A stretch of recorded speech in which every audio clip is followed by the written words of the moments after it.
spectrum, leave a space, type in your contribution and email 7197. Your views, our interviews on Spectrum, Radio 1 FM 19. Listeners, welcome to Spectrum Radio 1. Spectrum Time. The Muslims affect democratization and nation-building, taking into account the global war on terror. The continued association of terrorism and the Islamic faith remains a topical matter worldwide, with many people calling themselves as Muslims do not promote nation-building, democratization, and human rights. Terror attacks conducted in many parts of the world have been linked to Muslim faith-based organizations who claim that their acts are justified, but global rights for nation from Nigeria is a matter that must be revealed. Terror groups such as the Al-Qaeda, Boko Haram, and the Al-Shabaab are all built on the Islamic doctrine of jihad in which non-Muslims are considered as infidels. The killing and abduction of Christians in Nigeria by the Boko Haram recently has been linked to this statement. Uganda, the security system has been adopted with some Muslim courage, especially about the syllabus taught in the madrasa classes. With the security officials blaming the terrorists. Many Muslim clerics have, however, dissociated Islam from terror, stressing that it is a religion of peace, being hijacked in bad groups to make them hear much less. Currently, the war against terrorism is being waged in many Muslim states, including Somalia, Uganda, and neighbors Burundi and Kenya have deployed troops to make peace there, and also Kasozi al-Shabaab group. Kenya has faced many terror attacks when the general is the same around the Islamic there were over 77 people who were killed. I have Spectrum asked if Islam is a religion of peace, why are most terror groups justifying their actions? And Muslim communities partners in democracy and nation building. Also, what are the implications of the global war terrorism?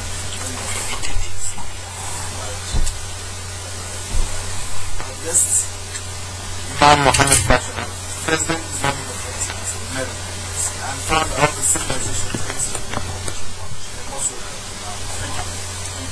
we also are joined by Kasozi, one of Muslim leaders and lecturer from the Uganda Muslim Youth, also lecturer at the Islamic University. We also thank you for being here and listening. Imam Mohamed Bashar, why is the world seeing an increasing level of terror attacks? Thank you very much for having me, and it's really a pleasure and an honor to be here with you and your listener. And just wanted to say that this is really a very, very important topic that has to be addressed at all the times. And this is today is not really Muslims' problem. This is other people's problem as well. The reason I'm saying that is because all the scholars in the West who study Islam, they know for sure what's the nature of that religion. They know for sure that Islam is the religion of peace, does not promote war. And the people of the book are considered to be part of the Abrahamic house, that over and over again was spent for the people of the world, for the Christians. Even Muhammad himself demonstrated that kind of belief. Today we are seeing impacts resulting from issues that they have been living for the last 20 years. Those issues have to be taken. And then we are seeing, from my perspective, there are some people who just get, a little bit about Islam, a little bit motivated by some, from my perspective, agents who were also hired by some groups to go and illegally and say a couple of words in Arabic, look like somebody who is really a scholar, and go and motivate all of those people to rally behind you and just call for jihad.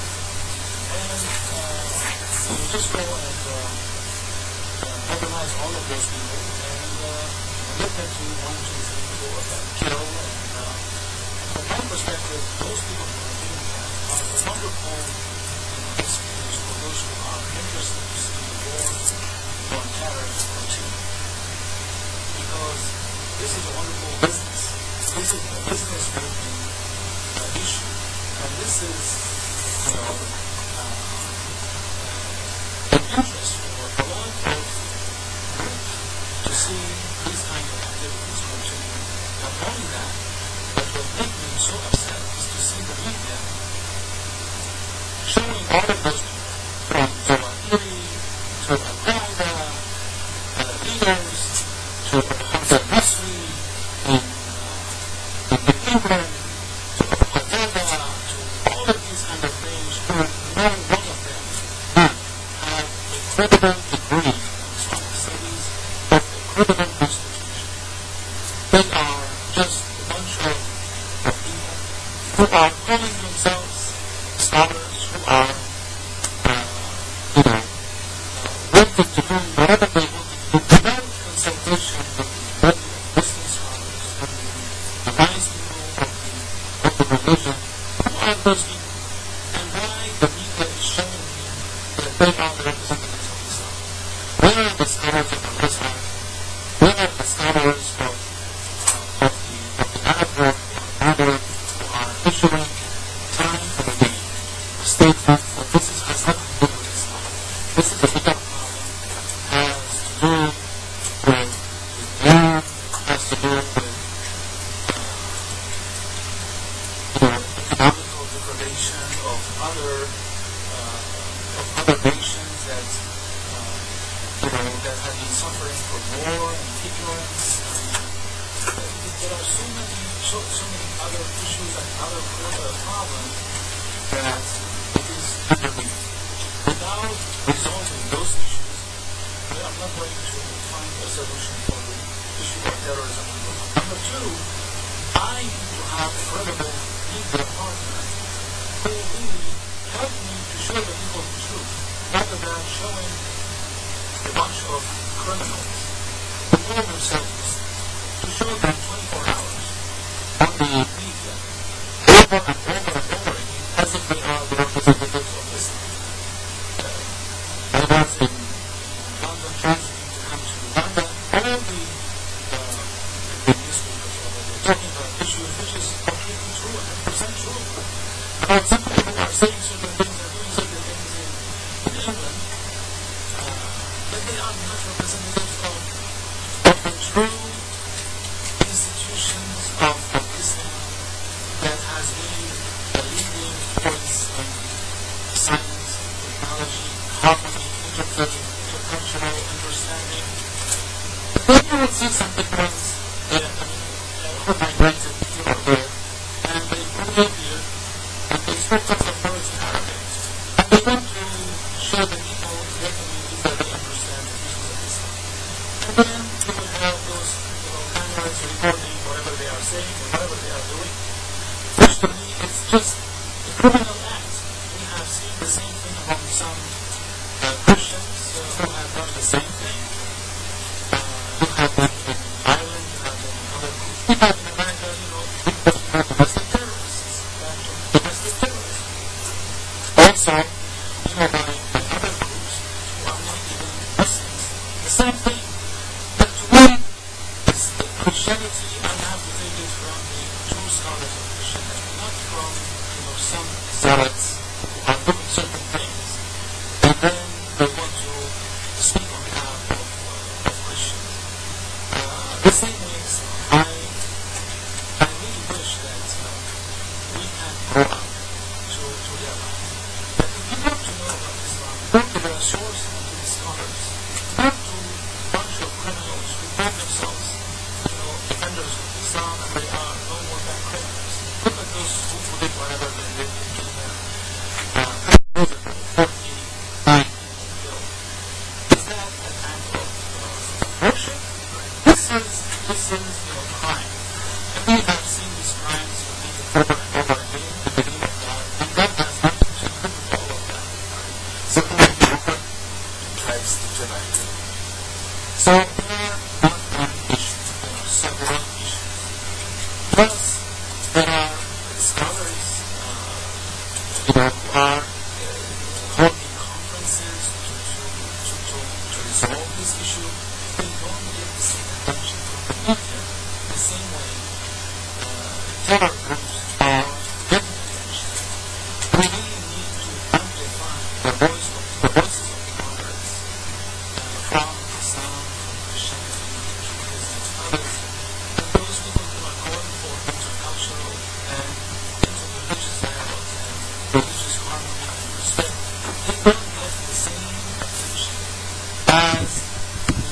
somebody who is just calling themselves and self-proclaimed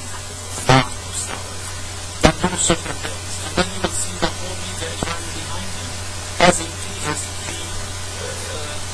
the source. So that's why for me, I'm having this I'm reading the news and seeing after the report out from Iran, and who is funding those people with the ISIS, for example. What about those who are behind them?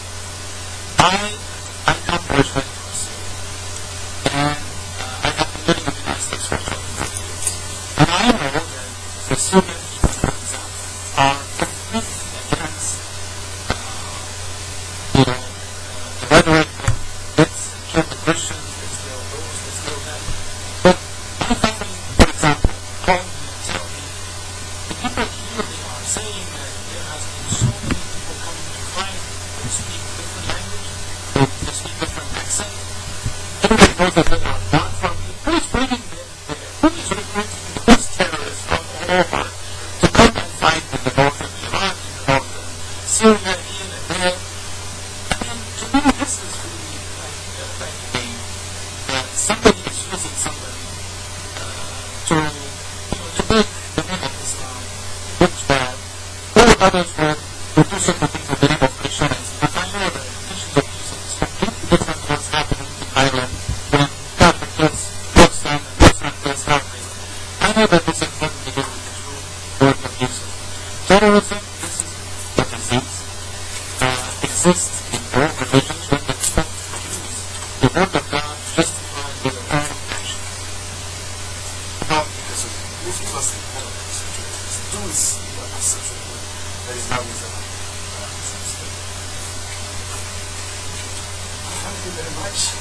One thank first of all my brother for comprehensive attention and raise issues of concern which remain silent and deliberately so. Because it is not that the media does not see the media does not see, but the control of the media, who is the initiator of the war on terror, is the one who was painted like that so that he can pursue his interests. And that's exactly what it is. Because the Muslim issue will be turned into a problem. And the problem turned into an issue. And it is deliberate. It is not, they did not start it yesterday. It did not start with Al-Qaeda. Al-Qaeda is a new thing. What you call Boko Haram, I don't know how old it is. It is a young thing. Al-Shabaab, very, very new. You see. But that is the problem. They are issues that the Muslim world has been. And actually, my brother, the biggest challenge that has come, why the so what we call criminals or whatever, why have they emerged? Because the ordinary sheikh, me and you, have been hijacked by the machinery of the so-called the war on terror, and so that preach peace, even when you preach peace, the message is not communicated. One small event, you see, then is amplified, and then the consequences are amplified. So sometimes, in 1990, when Saddam Hussein attacked Kuwait, one of the renowned professors from the African continent, West Indies, Professor Edmond, gave a public talk at the university, and he defined for us what to him was terrorism again. And if you have followed his writings on the war, this class of civilization, when he was trying to respond to the works of Samuel Huntington and his group, in the so-called the blue-eyed boys, the US, the think tank that plans to ensure that America remains the dominant force, irrespective of whatever goes on. See, that's why it is easy to see. What Boko Haram is doing is okay. What they are doing against the Muslims of Central Africa is also okay. And they don't mention anything about it. They put it on the carpet and they sweep it under the carpet. Therefore, these so-called criminals who have hijacked the Islamic flag, when they have entered marriage, some of them were recruited deliberately when they have knowledge about the Islamic, because this is what has emphasized. They have been recruited by the West. They recruited them particularly when the West was fighting against the Soviet Union in Afghanistan, and they taught them what was jihad. And people like Osama bin Laden, he was a young man, fresh graduate from university, doing a postgraduate course. You see, he's an engineer first, he was doing a master's in business administration in Jeddah University, King Abdulaziz, and he was recruited because America wanted somebody credible so that he could recruit for them forces to fight communism in Afghanistan. And when he succeeded, he said, okay, if we can throw out the Russians from Afghanistan, we can also throw Americans from our land. And that's how, in 1991, when Saddam Hussein attacked Kuwait, for him, he said, allow us to throw Saddam Hussein out of Kuwait. The West did not agree. And therefore, when they did not agree, they now looked at him. One man who at one time was their background man. Actually, he's the founder of Al-Qaeda. Al-Qaeda, what does it mean? The base. And how did it come about? They recruited people using Pakistan intelligence agency. They recruit people into Afghanistan. And in that process, that's how Dr. Zafrah was recruited. That's how Osama bin Laden, he studied their mind, he studied their understanding, and said, oh, we can fight them. So in 1994, when he declared war on them, on America, and then he had to run to Somalia, to Sudan, and later finally to Afghanistan. When he said, I can fight Saddam Hussein out of Kuwait, of course, the West, which backs undemocratic rulers in the whole of the Muslim world, undemocratic, and they talk about democracy, they back, they support, they finance. You see what is happening in Egypt? They are behind it. Everybody knows it. You see? So when we see that injustice, then the voices that have no reason, those who have no reason to my level or to his level, their alternative is, we are at war, we are not very strong, therefore every means of weapon available to us is legitimate. And one of those is what the West calls terrorism. And terrorism is warfare for the weak. For the weak! This is Trump President of the Democratization and Nation-building, taking into account the report. Our guest is Imam Mohamed, Bashar, President of the Islamic Affairs Council of MarylandUSA, and founder of the Civilization Exchange and Cooperation Foundation. Also, back in the Soviet, from the Islamic Facility, also lecturer in Islamic Trust. He will have read the work of this food in this version. Imam Arafat. How can the world counter this? I just would like also, before I answer your question, just to say, I really would like to warn my young brothers and sisters to be vigilant from those who are back to the movement, to do jihad, just to pay attention to what you are doing. Because all of those who are doing whatever they are hurting the Muslims more than the non-Muslims. In America we say, if those who came to kill 3,000 Americans, look what happened after that. How many Iraqis were killed? How many Afghans were killed? I mean, hundreds of thousands of people from the Muslims also were killed after that.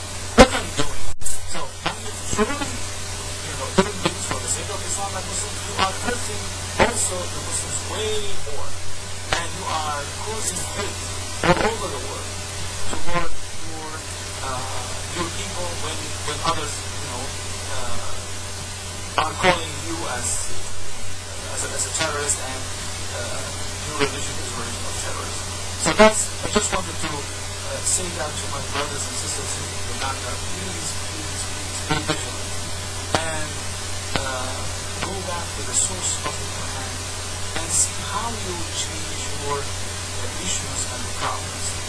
I have heard so many complaints, even here in Uganda, from some of the Muslims, how sometimes they get some negative reaction or discrimination. To me, no matter what you get, the only way to resolve those issues is by talking, by interacting, by having, the better smile, the better response. The people are misled that your religion is a religion of violence. The only way I can respond is by inviting you to my mosque, inviting you to my school, have a conference, and let us all sit and talk and share with you. So this is really something. In order to answer your question, I think we have to initiate and forums, seminars, conferences, discussion groups in order to address those issues all the time. This is on radio. We'll take a break. Warning from Kabule militants. All the terms in this house, gather around this radio and listen well, because I will only say this once. You terms, I have seen how miserable you make the lives of our children. You take away their health and happiness. You make them too sick to play or learn. You make them get injections. I am Kabule militants, and I am here to tell you that when I come into this family, you will be over. I will cover their skin with a double layer of protection that will destroy you. I will break your eyes and remove your energy. I will make you pay. You have heard it straight from Kapode. Meditex for no-nonsense protection against germs. Why Meditex for your family? Legitimate whiskey is different. I am proud that we can now enjoy quality and taste. And style too. I have not felt so original with the liveliness I get each morning after I enjoy legitimate whiskey. Everything seems to be going my way. This is a worthy discovery. Legitimate whiskey is blended from carefully selected Scotch malt, giving it a golden amber appearance with a silky smooth and soothing taste for lasting satisfaction. Legitimate whiskey, a masterfully crafted blend, expertly blended, lighter and styled whiskey. Please enjoy responsibly. This house has been in our family for years. I remember the first time I painted with my father. I must have been about 12 years old, yeah? What has the poor child done? Mother joked that I was being punished, but I didn't think of it that way. One thing stuck with me though. I remember Dad saying to me, when it comes to paint, there's really one company you can never go wrong with. I have trust in their products. The quality is unbeatable. the words stuck with me. And now, as I put the finishing touches of renovating the house, there really is just one option. Quality paint you can trust. No further than Samuel. Color your world. Spectrum on Rich. Welcome to Spectrum Science. I'm not doing the Democratization and Nation-building. Take note of Imam Mohamed, President of the Islamic Affairs Council of Edmond and USA. Also founder of the Civilization Institute and something that I'm doing is also lecturer at Islamic University.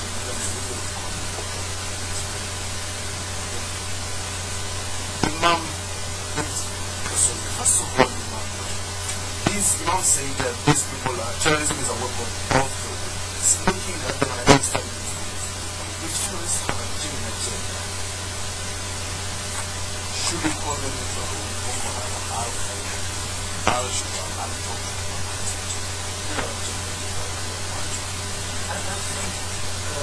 for example, those Boko Haram in Nigeria, I think the best one to really reach out to them is the Muslims in Nigeria themselves.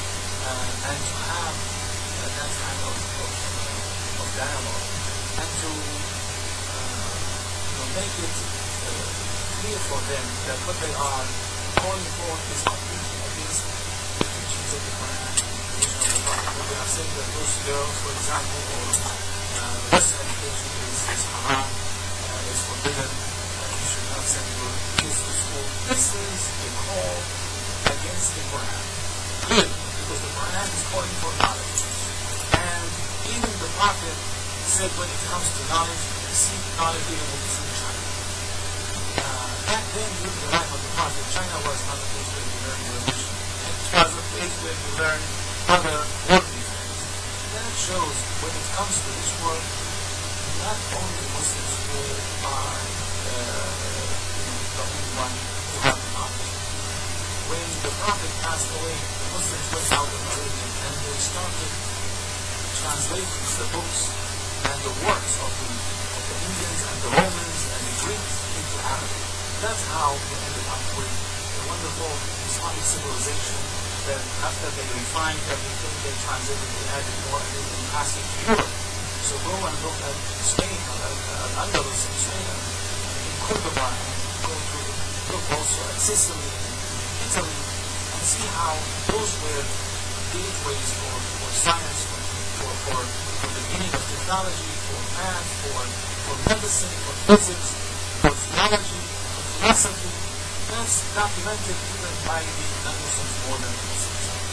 So really what I would like to say is to have in those countries, let's say Somalia or Nigeria, let the people there interact with those who are doing all of this kind of things, and let us also pay attention to the issues that they are using as an excuse for what they are. Let's talk very briefly about these issues where this pretense come from. These doctrines, what have they used? Again, all the credible institutions, Islamic institutions, Western universities, Egypt, or even Syria, Yemen, they don't preach this kind of language at all. They don't preach terrorism or extremism or exclusion of the other at all. It's all about, the true teachings of Islam that is embracing for the teachings of Jesus and the teachings of Moses, because Prophet Mohamed himself said, I am the one who is continuing what my brothers from the prophets have done. I'm not somebody who starts doing things. Islam is not something started by Muhammad. Islam is the word of God and the religion of God that has been from since Adam came, and then Noah, and then Abraham, and then Moses, and then Jesus. Prophet Muhammad was the last edition, but the shelter for humanity was already there, and Prophet Muhammad was no more than the last brick and the last stone in that building. The Quran spoke about the religion as it is the complete work of all the prophets, not only Prophet Muhammad. Also Jesus was mentioned all the time in the Quran, Moses, Mary, who is the role model for all Muslim women. The Quran does not talk only about Prophet Muhammad. The Quran talks about all the prophets, that they all contributed something to our guidance, to our path. That's why, for me, I cannot be a Muslim if I don't also follow the teachings of Jesus and follow the teachings of Moses and the teachings of Abraham and all the prophets, including Prophet Muhammad, peace be upon all of them. So, the credible institutions teach that. Plus, they teach how to be able to study the new cultures of the global culture, in order to be able to communicate with your fellow human beings, with your fellow sons of Adam and Eve. You cannot, claim that you have the whole knowledge yourself.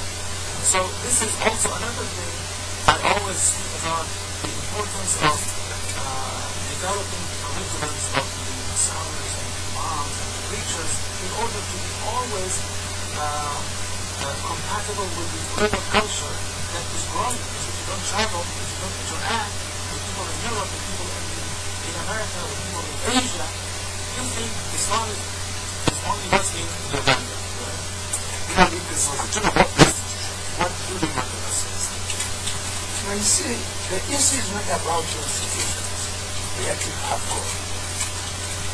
You see, some of the people involved in these activities have studied in some of the best institutions in the West. Zanda, secular, whatever you want to call them. They have studied in London, they have studied in Harvard, they have studied in Paris, they have been in that's what they have studied. But the problem is, they look at some injustice that is recurring all the time, and it has not been addressed. And therefore, when they come out to react to it, they go overboard. Therefore, they are described as terrorists. Okay? But America itself, Western Europe, they have terrorized societies. They have terrorized people. When they fire these missiles and they go, that is terrorism in itself. Because a missile that has been fired directly to Uganda, for example, will it discriminate? It will destroy everything that it finds on its way. So, this is the response to some injustice, very bad injustice. Actually, the causes of all this was, I think, the Palestinian question. When the Palestinian question was not properly addressed, it erupted into this. I have been saying, for example, Iddi, the Muslim Brotherhood in Egypt, they have been one of the most organized, peaceful Muslim organizations that resist temptation to use armed invasion. They have just been forced into it now. Now. And I told you before, when it interrupted on this radio station, I was speaking to one elderly Egyptian that now we have been defeated by the younger men, who for them they think the only answer that the West hears is exchange of fire. For us, we have been saying peace, peace, peace. Islam is peace, and that's what it is. You see, even when you are talking to others, he says, وَجَدِرْهُمْ بِالَّتِي أَحْسَنُ. Talk to them in good language and argue with them with the best understanding that you can offer. But unfortunately, as Imam Mohamed has put it, the issue is not these bodies. The issue actually, the biggest blame goes to the media. Because, for example, I could challenge the media. For me, one state where either the leader of Boko Haram or the Boko Haramists themselves have said that not secular education. These are things that are innovative. Ensure that how do we discredit and distance this dialogue? You see, some of the people they are talking to are highly qualified and they have studied in Western institutions. They have Western university degrees in science, in technology, in sociology, in philosophy, and some of them have studied Islam recently. I am one of those. I am a sociologist, demographer. I studied Islam when I had finished studying university. You see, that's when I started studying Islam. And as a personal initiative, until I went to one of these institutions to study in the International African University, or before it was called Islamic African Center, and studied there. Once studied Arabic grammar, later studied Islamic thought. So when we reach there, what does the media do? Information is generated. You pick it. Who is picking it? It is either CNN, BBC, Joan, or all those big ones. And then they want it protected to the community where it represents. But they have their gatekeeper here. You see, they have their channel, they have the source, they have the channel, they have the gatekeeper. And it is the gatekeeper to release what he wants. You think in Uganda, what you see, not Muslim, what you see, or for example, on Bukede TV, every evening on Agatari Confu, is that what is happening in Uganda? Not necessarily. Are people not going crops? Are not people not farming? But where are they? They only bring one topic about that, and they bring 10 topics that somebody has killed so and so, the husband has killed the wife has killed the wife, the children are fighting for whatever from the father, and therefore they have killed him. So that is a deliberate. the problem is that the training of the media that we have does not appreciate peace. They only appreciate, when they talk about security and peace, when their own lives are threatened. Now they find somebody who says this injustice. Instead, because in 1986, I was in Sudan, and I met some Palestinian children. I asked them one question, that why, when Intifada had started, I asked them, why do you send younger children, our younger boys, you send them to fight people with guns, with big arms, when they only have this they have this, what we call Butida in Uganda, cutpoint. See, a stone, you pull it and throw. Then he told me, you see, he asked me a question, where do you come from? I said, I come from Uganda. Where do you come from Uganda? That country that the Jews wanted to take. If they had taken it, it would be saying the same story, a different story. Then you tell us, for us, we don't see a difference between life and death. Because we have been downtrodden, we have been abused, we have been tortured, and therefore, the only way, now, if that is a mind that is simple, if you have a reflection of a book written by Francis Imbuga, I think so, the book is called Betraying the City. In that book, he has a saying that when the man is over an entire nation, this is a solid and lying. It is not enough to say that the man is lying. These people we are calling batches of terrorists are because they have been isolated, they have been denied the opportunity, they have been denied even when they vote, as they voted in Egypt, as they voted in Algeria, as they have voted in some other countries. They are denied the right to live. And what is the answer? When they find those minds, they say, the best way to do better die with this man. And that's why it's actually a reactionary response to Western injustice against the Muslim community. That is my view. Can you explain to us what is Sharia? The word Sharia means the way and the path. But this word, is a combination of the Quran, the sayings of Prophet Mohamed, his actions, and his approval which are called the Sunnah, and then the consensus of the scholars, of the disciples of the Prophet, and then also the ijtihad or the logical reasoning of the scholars throughout the history.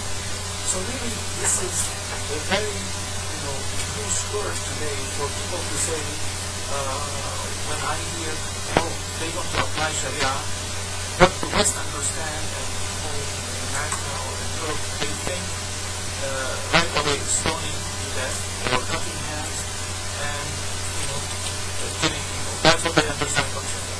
Sharia is completely different than that. That's about the system of circumstance that it has a lot of regulations to be applied and whether it can apply it or not. But the Sharia is way bigger than that. I say, for example, that only 5% of the Sharia, which is the Quran, is sacred. But the rest is not sacred. It's open for discussion, open for interpretations. How you apply the teaching of the Quran and the teachings of the Prophet himself to 2013, to the 21st century, that requires also the scholars who understood the wisdom of the Quran, the wisdom of the Word of God, and also they understand the culture of today and the technology of today. That we have today social media of Facebook, Twitter, and YouTube, but even was not there 15 years ago. So a scholar who is going to interpret the Quran has to keep in mind WhatsApp, has to keep in mind Facebook, has to keep in mind Twitter, and all of these new issues that is now is part of our daily life and part of our daily life. Let's just run the list. This is 041 348 11 031 031 031 Colleague, please tell us your name, also next week. Yes, your name?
Interesting views you got there. You can still call in 041 348 111.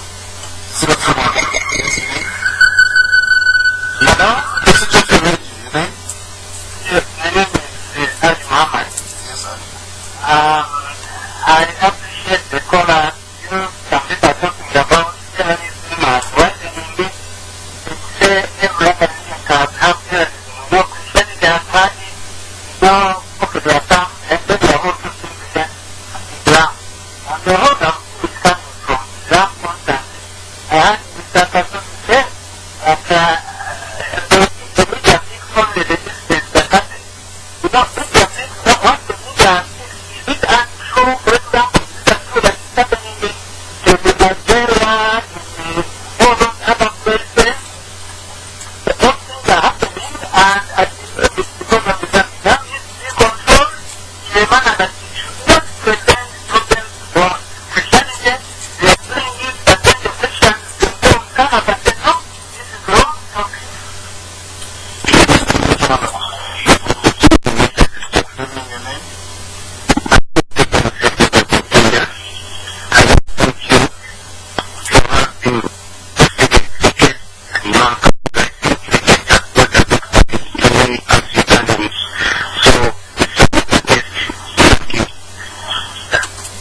Welcome, Imam. I think we'll get back here. The rest is Imam. So I just would like to say that really this is not a Muslim issue only. This is the issue of all of us. We are all victims of terrorism. We all have to stand up by voting and educating others. The Muslims have a role to play to raise their voices and tell whoever is doing that this is wrong. The Christians have to stand up and raise their voices and tell anybody who wants to do something wrong that this is wrong and you cannot do that. The same with Islam and the Jewish. So this is again a global issue right now. I know, as I mentioned at the beginning of this lecture, that things go back maybe 150 years. It's all connected to one another. Even my brother mentioned the Palestinian-Israeli issue. To me, this is one of it. Also, before that, the British, the French, how they colonized the whole region. And then when they gave independence, so many things were left unanswered. And until now, it's lingering, whether it is the borders or the undemocratic things that they left behind.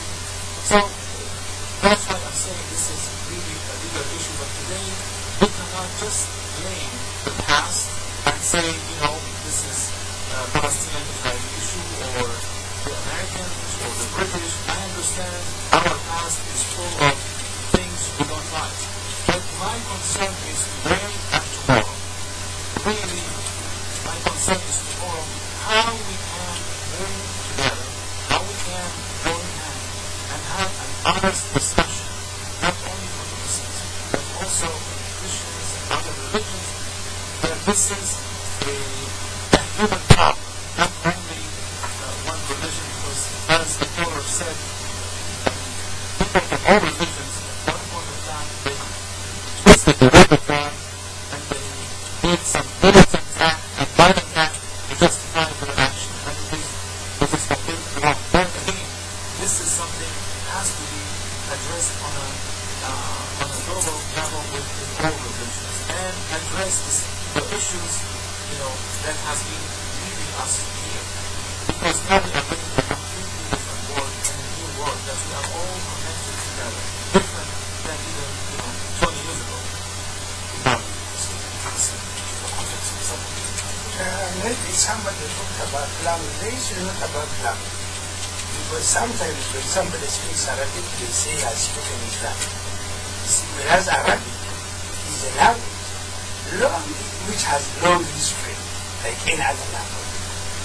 So that's not a very big issue. But what I think, what we must appreciate, somebody will ask me, you want to deny what they are saying. I am not denying on their behalf. I am denying on the behalf of Muslims because I know a Muslim after the name of Islam will not do an act of killing somebody innocent. The moment you do it, you are not Muslim. You see, that's what I know. But the problem is, there is a deception. There is sabotage. There is propaganda. And there is malice. All embodied by a clique of people who want to pursue their own ideas. And on the way, they need this so-called reactionary Muslim. The Muslim they have described has a limited knowledge or understanding of what they call the global world. They find that person who has already seen that there is no international community as they perceive it. These are just interest groups. If it is economics, we know which countries will take the lead. If it is politics, we know which countries will take the lead. If it is military, we know which countries will take the lead. And therefore, that's why I don't call them international community. They are just interest groups. As long as their interests are tampered with, they don't know what is the principle. So the principle is coexistence. Peaceful coexistence. That's the principle. Unfortunately, they don't give room. Actually, those of us, if you came with a moderate voice, you may be denied an opportunity to be talked to. When you sound a gun, then they can say, we can now talk. Because after all, they are language. Okay. That is one aspect that I want to understand. The second thing, this information, many of you rely on, cross-check it with other sources. A story, one story, broadcast by 5 different media institutions will pay, everybody will report according to his position. I want to give you a historical perspective. In history, Uganda, how it was formed, they will tell you when Shimfiambuya, he killed Demba Musota, and Musota in Uganda is a snake. When he was studying the Hausa state and their formation, about the Kobira and the way, then the founder of the Hausa states also killed the snake. Is it a coincidence? So, when one wins, he called the vanquished anything, and therefore the easiest thing was, in our culture, if I call you a liar, you will be annoyed. But what do we call our king? We call him a liar, because he's a king. So those are perceptions that people must go into the anthropological studies, the sociological studies, the basic understanding of some of our histories to understand. Therefore, I want to finally say, if we want to hear peace, we must also be peaceful on the inner side. When we open these gates, or these rooms, or these round tables to be involved, we must give the freedom to everybody express. And then the understanding that my brother is talking about will clearly come out. I know the training that people receive has a bearing. So the way we are brought up here in Uganda, the person brought up in the north, the hair is different from the one from central or from the southwest. Thank you very much. Mohamed President of Islam Affairs Council of Maryland, also is the board of the Civil Thank you for coming. Thank you, Mark, because from the Uganda was elected.